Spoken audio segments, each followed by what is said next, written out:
Hello sir, I am Sunny John Viodron, 20 years old from Brungan City, Eastern Samar, and I am a BaseMar A3 Charlie student, and I'll be answering the questions that you have given us.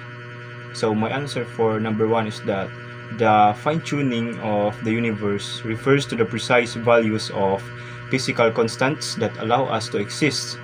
If these constants, such as gravity, electromagnetic force, or the expansion rate of the universe were even slightly different, life would be impossible. So, do you get me? This extraordinary precision suggests that there is an intentional design rather than a chance. A tangible object that illustrates this is a watch or mechanical wristwatch.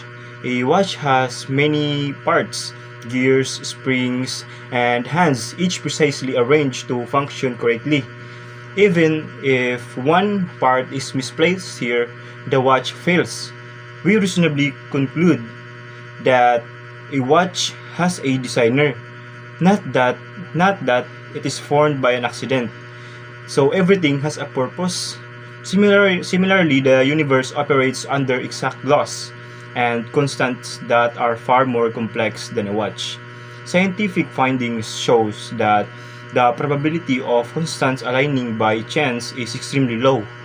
Philosophically, this supports the teleological argument, which states that order and purpose imply an intelligent cause. So, therefore, just as a watch implies a watchmaker, the fine-tuning universe reasonably points to the existence of a supernatural intelligent being as its designer. That's all.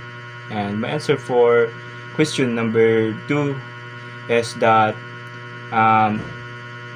one religious belief or one faulty religious belief is religious determinism. The idea that everything humans do is completely controlled by God, leaving no room for free will. Philosophically, this belief is problematic. Why? Because it contradicts the moral responsibility, and according to moral philosophy, for a person to be held morally accountable, they must have the freedom to choose between right and wrong. If all actions are predetermined by God, then humans cannot be praised or blamed for their actions. So it will be messed up.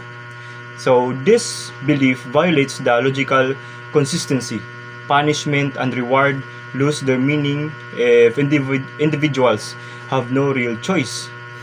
Thinkers such as Immanuel Kant argue that moral duty requires freedom of will. So this is on us. Therefore, religious determinism is untrue. It undermines moral accountability, contradicts ethical reasoning, and conflicts with the lived human experience in making real choices.